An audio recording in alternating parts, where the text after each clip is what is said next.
Welcome to the Oregon Multifamily Energy Services informational webinar about the new Diversity, Equity, and Inclusion Coalition that we are launching.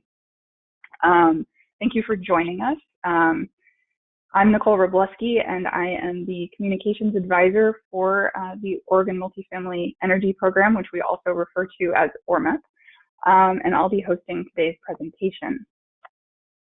So let's see. Before we get started, we want to make sure that you know how to participate. Your microphone will be automatically muted during this presentation, but we will welcome questions from the audience at the end. There are a few ways that you can ask questions. You may use the questions box in the GoToWebinar control panel to type questions at any time during this presentation. My colleague Kristen will be monitoring the questions box throughout the entire presentation and will moderate questions during the Q&A period. If you would like to speak your question during Q&A, that's an option. You can just raise your hand. Also in the control panel, you can see that is highlighted as item number 5 on the screen. And someone will unmute you when the time comes for you to pose your question. And a reminder that if you called in on a phone today, you've probably already figured this out, or if you're going to switch to a phone, but we just want you to double check that you've selected phone call as your audio mode in the control panel, and to enter your audio pin so that your microphone works when the time comes. Okay, switch to our agenda now. So I am joined today, as you can see on our screens, by my colleague Dan Elliott from Oregon Housing and Community Services, also known as OHDS, as well as Mecca Abraham, the Program Manager for OR-MEP. During this call, Dan is going to provide an overview of OHDS and talk a little bit about the importance of the DEI coalition to that agency. Mecca will introduce the OR-MEP program and highlight some of our current equity challenges that we're looking to work through. And then I will talk about the opportunity to be a part of this new DEI coalition and how you can apply. So I'm going to go ahead and hand it over to you to get us started, Dan. Great. Everybody can hear me? Great. Good morning, and thank you for being here. My name's Dan Elliott. My pronouns are he, him, his. And a little bit about myself. For the last decade, I've served as a senior policy analyst and lead for OHCS for all things energy, climate, and environment. I have nearly 30 years of experience in energy efficiency and sustainable building strategies at the national, regional, and local programs and policy development all around. I have served in the private sector for energy savings companies as well as local community action agencies throughout the state. Before I took this role 10 years ago, I served as the state's Weatherization Assistance Program Director for several years. I am an ardent advocate for the low-income communities and for the advancement of energy policies, and have made my career that focus and all the practices that protect those communities.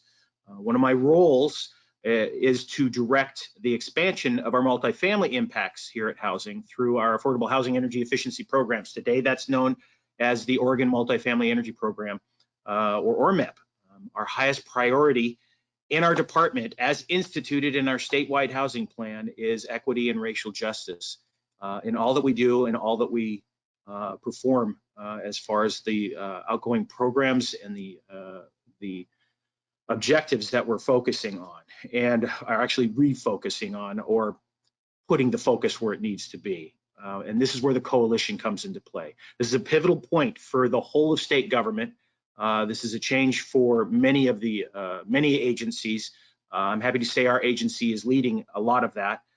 This is a time when we will collectively and diligently work to address racism and social injustice that has been intentionally built into state government over many, many decades. And having been a part of state government, I can say that the institution is about to get racked with some changes. And that's, again, back to our coalition and the role that you can play for us in the program and the department overall. We want to elevate this important and exciting work. And as we move forward, as we move into this important and reflective weekend, the fight for racial justice, inclusivity, and belonging will be a collective effort requiring concrete actions in everything that we do. How we center equity, racial justice, diversity, and inclusion in our programs and policies is key. And that's where, again, where this role comes in. Cultural competency is critical to reducing the disparities It's great that our agency has a lot of agencies have data from energy burden to impacts on these communities, from rent to housing costs. We have to go much, much further than that in actual actions. This is our agency's first step in deepening our commitment to racial justice, both in our programs and policies, believe it or not. But as internally, as an organization, we're also changing as well. This coalition for this program helps us lean into that commitment we've made to be a more racially just, anti-racist, and equitable organization for ourselves and for the communities that we serve. So some of you may have heard that this week, the president appointed my director, soon to be ex-directors, come February 8th. She's been appointed by the president as the Housing and Urban Development Regional Administrator for Region 10, which includes Alaska, Idaho, Oregon, and Washington. She's been the director of the state agency and my boss since 2016, and she's been a key leader in the implementation of the efforts around DEI, equity, and racial justice, and the focuses that our agency has been turned to do and investments focused there. I'm pleased to share that a new director was appointed by the governor today. At our staff meeting just this morning, the governor showed up and shared it with staff, introduced the person.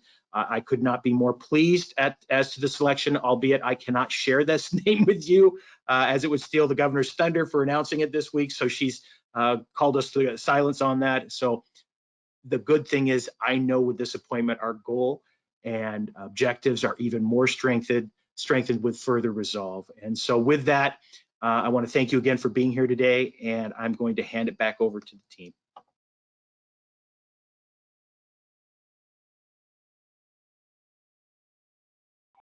Thanks, Dan. Thank you all for joining us today. My name is Mecca Abraham, the OR-MEP Program Manager. Some of you joining us today may be less familiar with the program than others, so I'll provide a brief overview of the program. The OHCS Oregon Multifamily Energy Program, known as OR-MEP, as few of us have mentioned in short form, provides cash incentives and design support for energy efficiency upgrades in affordable multifamily retrofits and also new construction. This version of the program launched in 2018 and is funded through the Public Purpose Funds via charges on electric utility customers of Pacific Power and Portland General Electric. As a result, we can only serve affordable multifamily properties in the service territory of those two electric utilities. We consider multifamily properties as 5 units or more and serve anywhere from low-rise to high-rise affordable multifamily. On the affordability side, we serve any property where tenants in at least 50% of the units are at or below 80% area median income, with a requirement to maintain a 10-year affordability agreement with these funds. Due to our funding source via the two electric utilities that I mentioned, we can only serve affordable multifamily properties that are primarily heated by electricity. We provide cash incentives for any energy efficiency upgrade that results in electric savings, including on the HVAC side, heating and cooling system upgrades, water heaters, on the envelope side, windows and insulation, and also lighting and appliances. Moving on to the next slide, the primary goal of OR-MEP is to reduce the energy burden for residents across multifamily affordable housing. So they spend less of their household income on housing energy costs. We do this by providing resources to promote energy efficient building design, to reduce building energy consumption, and also on energy efficient building use. So we can inform and educate residents on building use to reduce energy use and costs and also increase comfort. Moving on to the next slide, since launching in 2018, the program has been very successful. So successful that the program is currently fully enrolled with the nearly $13 million that we have available in funds all reserved. We're currently on a wait list and still coordinating with project teams so we can work with them more formally in July when additional program funds will be available. And on the next slide, you can see the distribution of our enrolled projects across the state, which total more than 165 properties and 12,000 apartment units enrolled. To the right are a few example projects that have completed, including an existing building retrofit in Salem and a new construction project in Portland.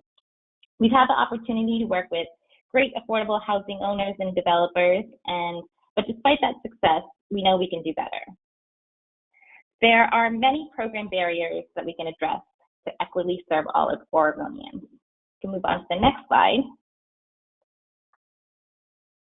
Here we've listed some of the program barriers that we on the program staff have identified. These include funding and eligibility requirements. As I mentioned, we can only serve Pacific Power and Portland General Electric customers, but there are many other customers served by other utilities that can't participate in OR-MEP. And because we can only incentivize electric savings, we can't serve any properties that are gas heated. On the urban and rural reach side, we certainly see more activity along the I-5 corridor, and especially the Portland metro area. This is also a result of the limitation of only being able to serve properties in PAC and PQE service areas. Another barrier, participating in the program involves some costs that can be a barrier for some resource-constrained project teams. There are costs associated with hiring an energy consultant to do energy auditing or energy modeling. And on the program communication side, we know that there are language barriers. Most of our program materials are in English, including the website and program manual. And while our resident education pieces are offered in English and Spanish, we know there are many more languages spoken across the state, and we need to add more languages. If we move on to the next slide, to illustrate a little deeper about the barriers around the geographic distribution of the program. Here's a map of the enrolled projects by county. You can see very clearly Multnomah County comprises of more than 5,000 units in the program, the most of any other county. It's clear that most of the enrolled projects in OR-MEP are within the I-5 corridor, and that is primarily a product of where Pacific Power and Portland General Electric service is located. If we move on to the next slide, we can see here the counties with no participation in OR-MEP because these counties are not in Portland General Electric or Pacific Power service areas and are served by other electric utilities that do not pay into the public purpose fund. Due to the program funding rules, OR-MEP can't serve any of these counties, which are mostly in Eastern Oregon and rural neighborhoods. These counties do have a significant amount of affordable multifamily housing, and the residents living here have some of the highest energy burden across the state and could benefit from the program the most. Built-in obstacles like these need to be identified and addressed, and that is why we are forming this OR-MEP DEI coalition. I'll now pass it on to Nicole to dive into the vision and objectives of the DEI coalition. Thanks, Mecca. So as you've heard, OR-MEP is committed to equitably serving the people of Oregon and disrupting systems that maintain inequality. As Mecca pointed out, right now there are limitations that keep many Oregonians from participating in this program, and we really want to change that. We're looking for a diverse group of people of all backgrounds to work with us to create a diversity, equity, and inclusion plan for OR-MEP to help us understand the reasons that it might be difficult to participate in the program as it is now, and to help find ways to change the program to better serve customers of color, those for whom English is not their first language, and customers living in rural communities, as well as those navigating low income. We've identified two preliminary objectives for the DEI coalition. The first is to modify and develop OR-MEP policies and practices to eliminate systemic racism from program design and implementation. And the second is to help the program team equitably engage with all applicable communities and customers, prioritizing those who spend the highest percentage of their household income on energy costs. These are just a starting point, though. Once the DEI coalition is formed, that group may choose to build on or replace these objectives. So next, I'm going to give an overview of the coalition itself, talk through the facilitation team, what to expect with meetings, as well as roles and responsibilities, and the commitment of service and compensation aspects of this opportunity. The OR-MEP DEI coalition will be facilitated by Quinn Parker of Its Color, excuse me, and Sapita Rosania of Unroot Solutions. We intentionally chose to have a neutral third-party facilitation team shepherd this coalition rather than the OR-MEP staff. This is in order to reduce the potential for program biases and to influence that coalition's work. We don't want to get in the way with our ideas. Quinn brings 15 years of experience working with utilities, public organizations, and nonprofits. She works with organizations to develop diversity, equity, and inclusion initiatives that have lasting impact. And Sapita brings 23 years of experience in strategy development and program management. She focuses on identifying existing biases, building trust, testing assumptions, co-designing with communities, and facilitating inclusive conversations to ensure that both the process and the outcomes are equitable and inclusive. Sapita and Quinn work together often, and we're incredibly grateful to have them as part of this team. The DEI Coalition will meet monthly for the first 6 months to bond and build the momentum, and then we'll taper back to a bi-monthly or every other month schedule. Regular coalition meetings will be 2 hours long.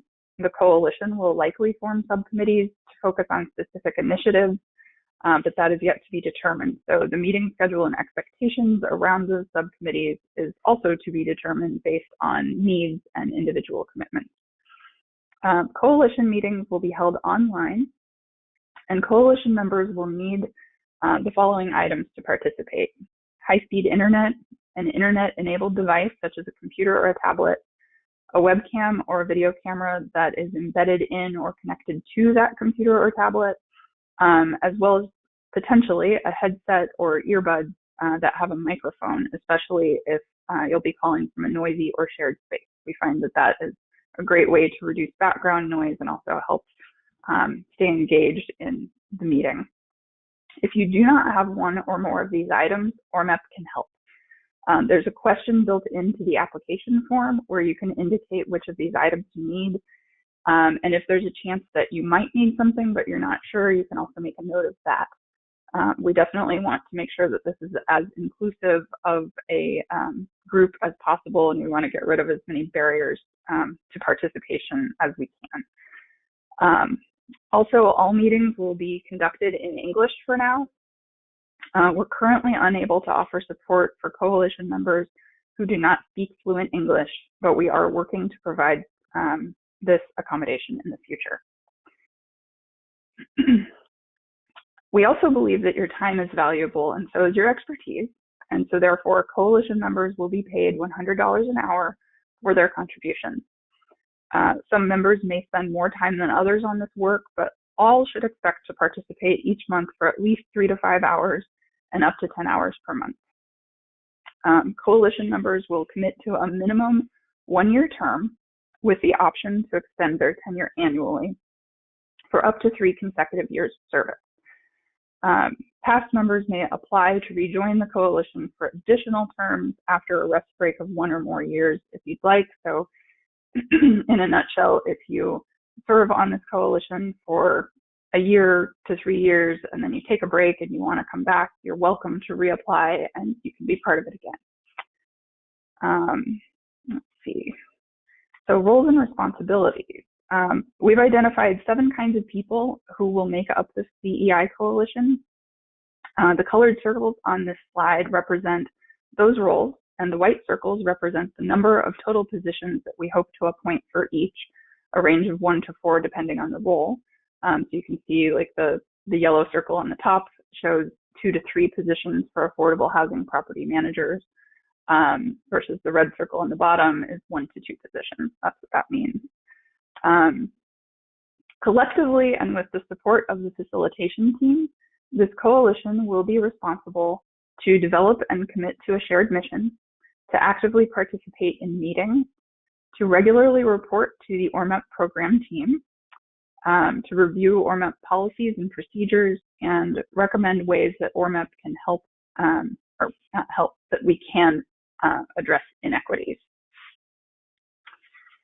So next, we're going to talk a bit about who you are or who you might know that could be a good fit for the DEI coalition. Coalition members will be responsible for ensuring that all coalition recommendations are made in the best interest of OR-MEP stakeholders based on the information and resources available to the group. We're looking for people who are inclusive and who welcome and celebrate differences, who share power and responsibility. Also looking for people who we're referring to as representative advocates, those individuals who are trustworthy to reflect and support the diverse values and beliefs of Oregonians statewide when making important decisions and recommendations. And we're also looking for people who are equity focused, who support equitable, fair, honest, and ethical practices. In the call for applications document, there is a distinction between required criteria and preferred qualifications. So I just kind of want to talk about the distinctions of those two real quick. Requirements are the must-haves, and those include fitting into one of those council roles, such as affordable housing resident or workforce development specialist that we saw back on the colored dot slide a few minutes ago. A supporter of anti-racist, fair, and inclusive policies and practices. Someone who is willing to speak up and actively contribute to discussions. We're really looking for participation in this group. Individuals who respectfully engage other council members who have differences of opinions and perspectives than them. And finally, everyone is on the coalition is required to be eligible to work in the United States because this is a paid taxable position. On the other hand, preferences are optional. OR-MEP was developed by people who are predominantly white and who predominantly live in urban areas. However, the program really needs to be shaped by people with a variety of perspectives.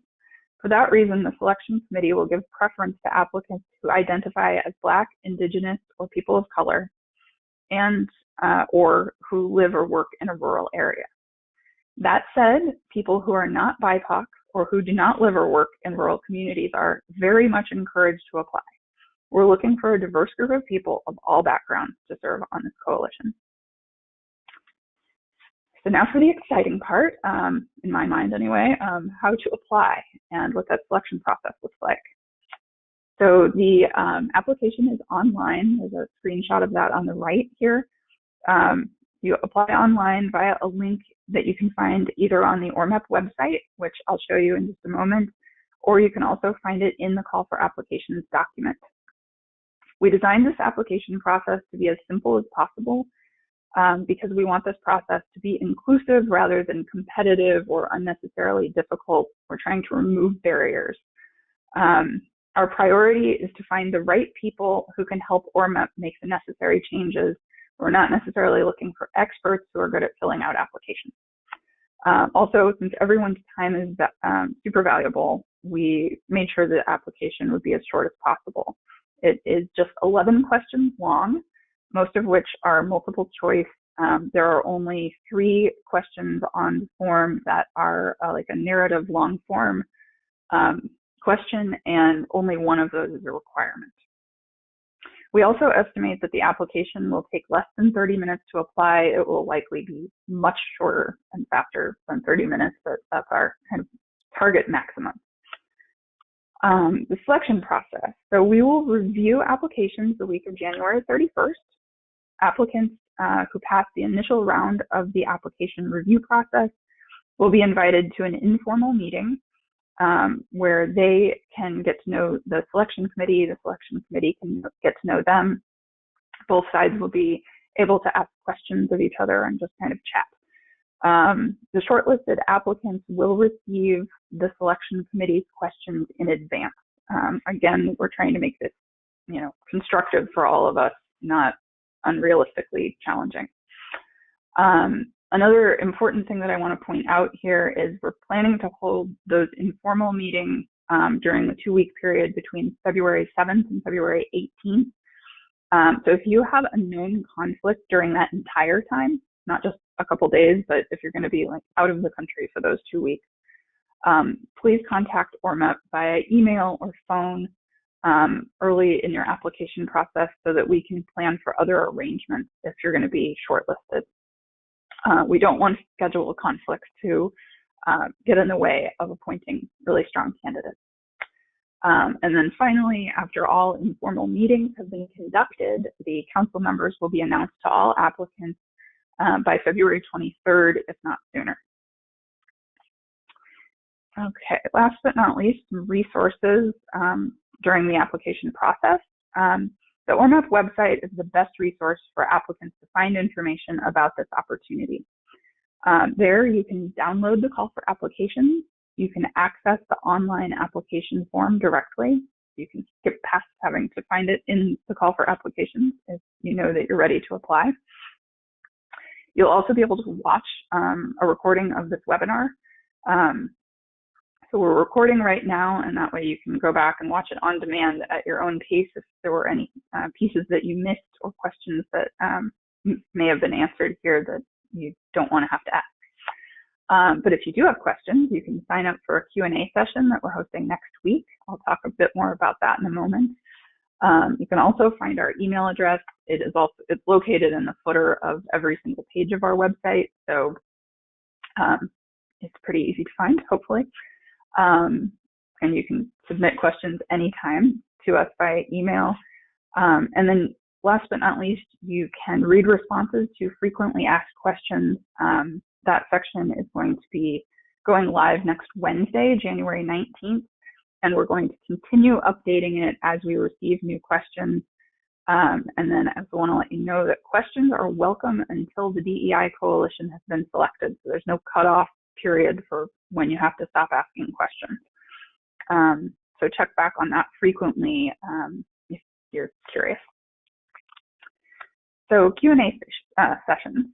Next week, we will host 6 Q&A sessions. They'll be held via Zoom, and there will be one early evening session on Wednesday. Each session will be limited to 10 participants so that everyone has a chance to speak with OR-MEP staff. You know, if there's too many people on a phone call, it can be hard to get a word in. So hopefully that will enable access to questions. And this is going to be a great way to get answers to questions that you may have about this opportunity and also to hear what others are asking. And I also added a snapshot of the sign-up sheet. That's what that looks like online when you go there, and you just click the sign-up button on the date that you're interested in, and it will register you. It's that straightforward, and it will send you all of the information you need for that Zoom meeting. Okay. So almost to our questions section, but I just want to let you know that if you have questions after today, this always happens to me. I don't think of them in the moment, and then the phone call's over. There are a number of ways that you can reach out to us to get answers. You can join one of those Q&A sessions next week. You can email us, which is OHCS Multifamily Energy @TRC Companies. Note that there are 2 C's in that email address, not just one. Or you can call us at 503-505-6787. So this concludes our presentation, and we will now transition to Q&A. So I'll ask Christian, did we get any questions in the chat? Great, thanks, Nicole. We do just have one question. Wondering if you can share the best place to find that application again. So I was wondering, Nicole, if you could maybe go back to that slide and just show the quick link that's available on the website. Sure thing. It is located right here. So you'll go to OregonMultifamilyEnergy.com/DEI is our webpage, and it's in the light green box on the right. Okay, it looks like we just got another question, and I think Nicole or Mecca, I'm not sure which one of you might want to answer this, but the question is, are there any areas of concern or conflicts of interest?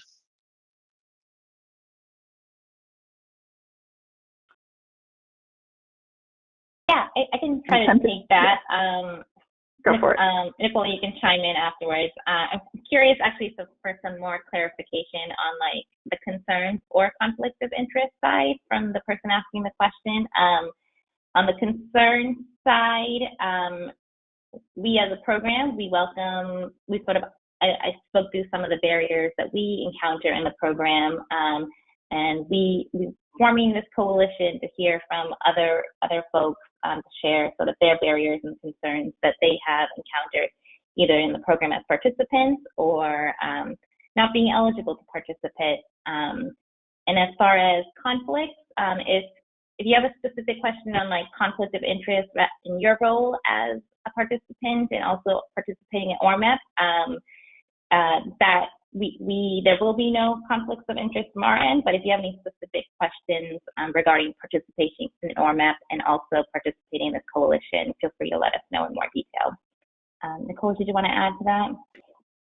Yeah, I'll add just a little bit to the conflict of interest piece. I think, you know, speaking back to like the characteristics that we're looking for in coalition members, ethical is at the top of the list. And so, you know, we will use the selection process and the getting to know you process to really gauge from one individual to the next if there is a true conflict of interest that is too challenging to overcome. So, you know, if it was someone who could benefit financially from making a certain policy change within the program, for example, you know, if that's going to be too much of a challenge and there isn't really a good workaround for that, then, you know, we would want to work with that candidate to make that decision. And so I think it's potentially going to be very much on a case-by-case basis, but we're basically in the business of removing barriers right now, and we don't want to fabricate, you know, imaginary barriers or barriers about things that we imagine might be a problem. We first want to see who's out there and what the interest is, and then kind of go from there and work together. Great, thanks, Nicole. We have a couple more questions that have come in, but one clarifying point along those lines: are two people from the same company allowed to participate?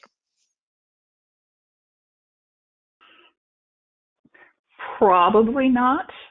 Just getting back to that, the areas of, or our interest in finding people who are different with diverse backgrounds. So that's my instinct is that. However, I'm going to go back to my default answer, which is, you know, if you're interested in this opportunity, apply. You know, and the selection committee will help kind of make that decision about, you know, who is appropriate. And if we did need to choose just one person from a company, it would be really helpful to see, you know, what each of those candidates would bring. Yeah, and I'll add to that. I know some of the organizations that we work with, they have folks working in different areas of focus, whether that's on the resident side or more on the housing financing side.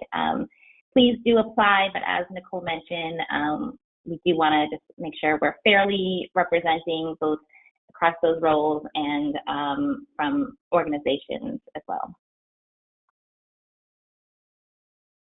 Great, thank you both. Nicole, we have a request to go back to the slide that showed the goals for the committee. So I was wondering if you could navigate back to that slide and maybe just Sure. recap that quickly.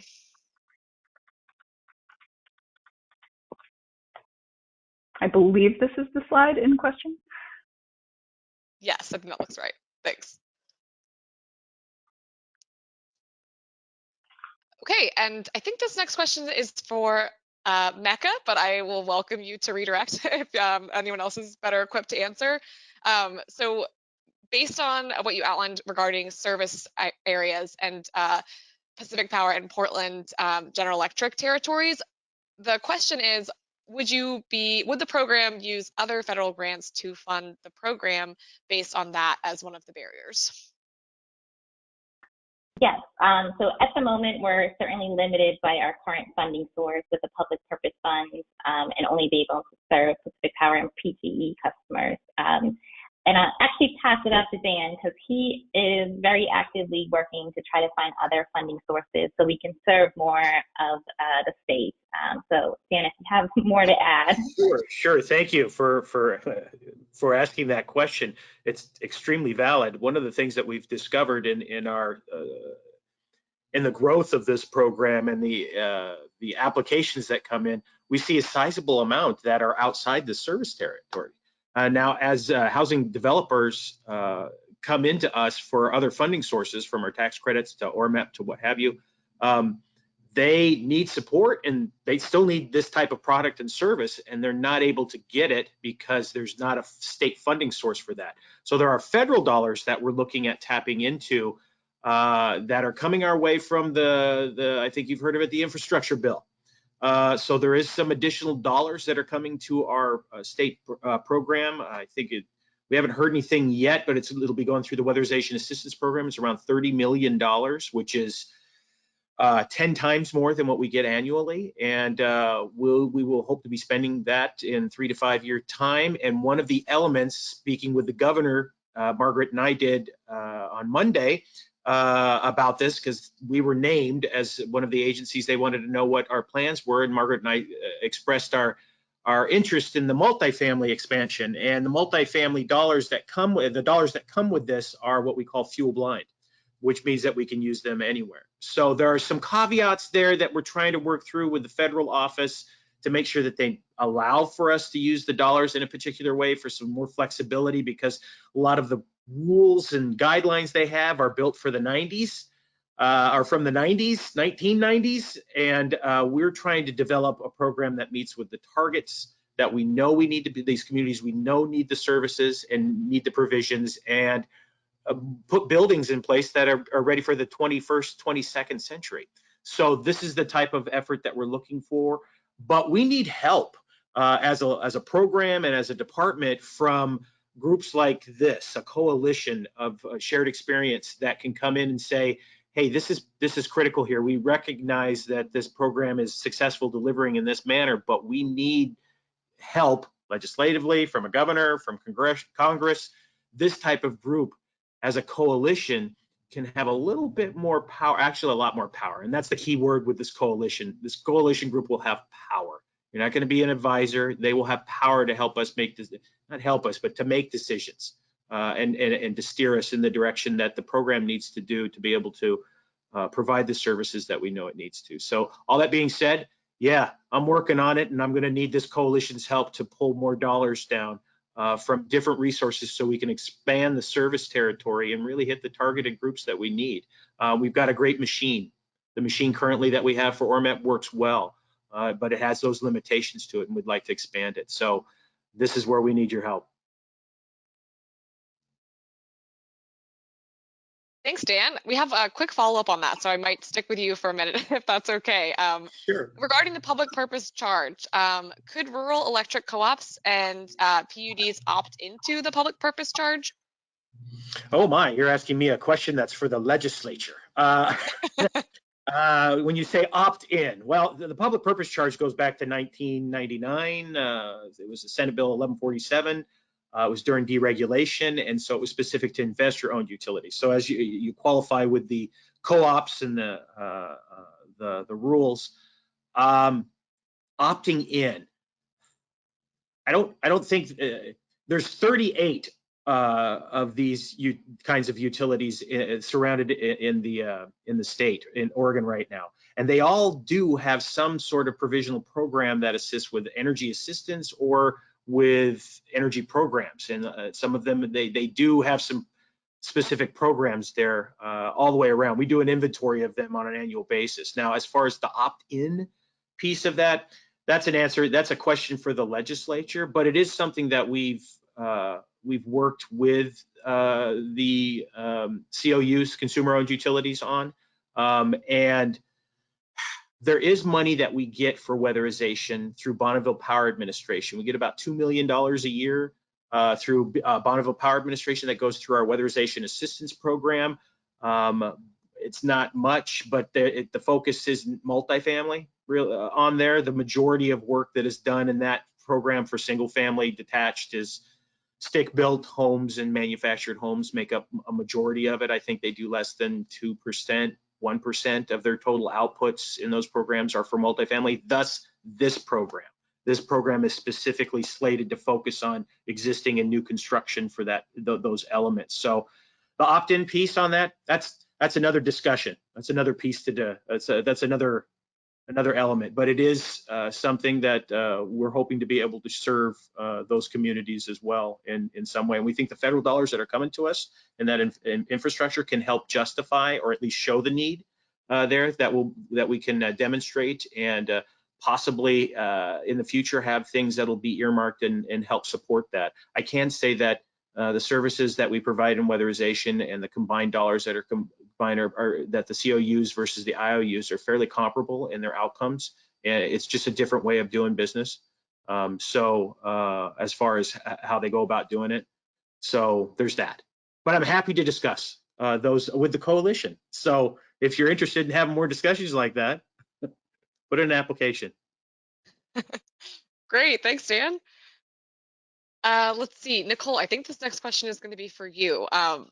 And the question is specific to one of the roles on the coalition, but I'm wondering if you could just explain where folks can find more information as far as what background we might be looking for specific positions. So the question is about the workforce development position, but maybe more generally, how can those on the call find more information about each position? Yeah, so let's see here. So the question, what it looks like, was specifically around workforce development.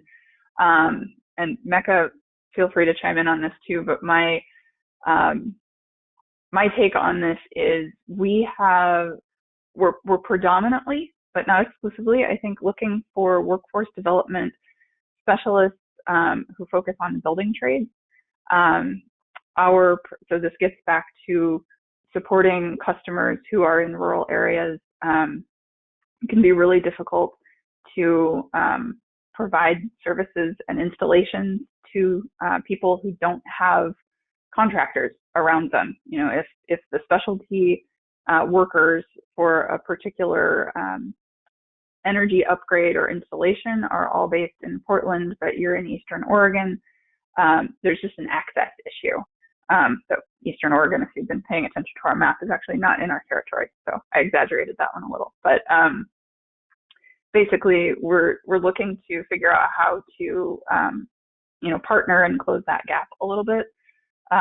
We also know that it is important for customers to be able to relate to and work with people who are like them, whether they're from the same place, speak the same language, have a certain understanding of just life. And we as Oregon, that's where my we was coming from, have a serious shortage of trade workers. And we really we as OR-MEP want to be helping build up that employment piece. There's also just the benefit of helping build the workforce in Oregon in general is a really beneficial thing in our eyes. But Mecca, did you have anything else to add around the workforce development role? Yeah, I'll just add, on the OR-MEP side, we often experience some of the projects coming through our pipeline. They oftentimes experience delays in construction start times or end times due to construction delays tied with workforce shortages. So this is something that affects the program and the project teams that we work with. So we definitely see a need, as Nicole mentioned, to build up the trades those working in the trades, construction trades, and also in the energy efficiency side of things.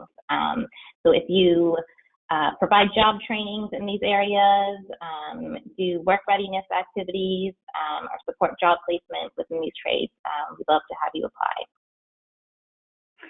And to answer the second part of Kristen's question, you can go to the call for applications document, which is hosted on our website, and scroll to that coalition roles piece, and we list a number of examples with each one of these to kind of give an idea of. It's not an exclusive list. It's not meant to be an exclusive list, but they're examples. So if you think you have some kind of overlap with that, or that you perhaps work in a completely different area, but you think that it could be beneficial to the coalition, feel free to apply, and we may just not have thought of it yet, and we don't want to limit great people from being a part of this.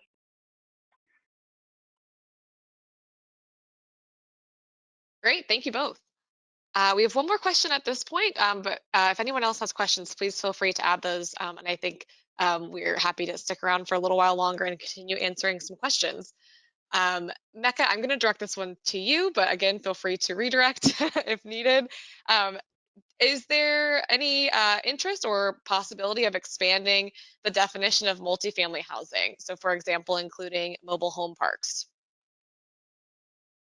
Yeah, that's a great question. And certainly we established this definition when we created the program 4 years ago now. And I think if you have feel like there's a gap and it would fall under multifamily, that's what this coalition is here for. And those are the discussions we want to have.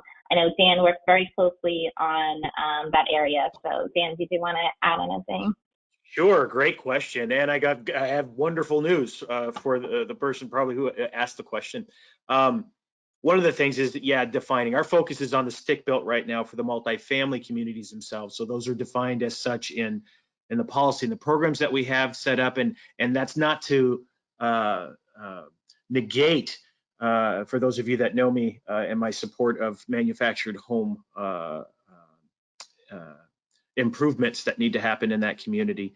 Some quick facts. 80,000 of the manufactured homes that are in Oregon are pre-1980 HUD. They're old. They shouldn't be standing anymore. And as far as energy efficiency, safety, and health that goes along with that, we have a program that's in place. It's our weatherization assistance program. It's not a manufactured home program, but it is a program nonetheless that provides, we'll call it rehab light to those models. And it also secures and stabilizes that existing affordable housing that is in place right now. But we can do better than that. And so there are other programs that we have that are working to replace those units as well. And House Bill 3141 just passed. And one of the elements in there, and one of the things that the advocates asked us to, was to consider having some of that public purpose money, which is where this money is also derived from, that supports the OR-MEP program, is used for the replacement of manufactured homes in manufactured home communities.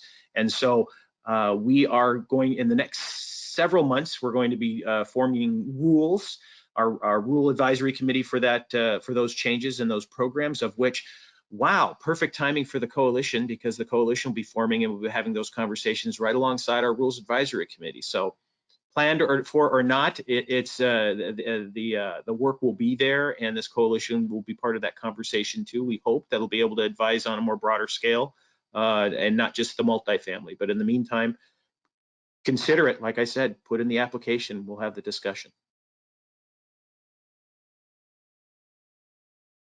Thank you, Dan.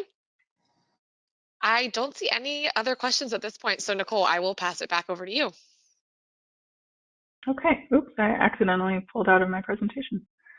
I was just going to pop up this last slide as contact information reminder. But thank you all. Great questions. Thank you for joining us today over our lunch hour. Hope this was informative for you, and I hope to see some of you at the Q&A sessions next week and see applications from you as well. So please reach out if you have any additional questions, and have a great weekend.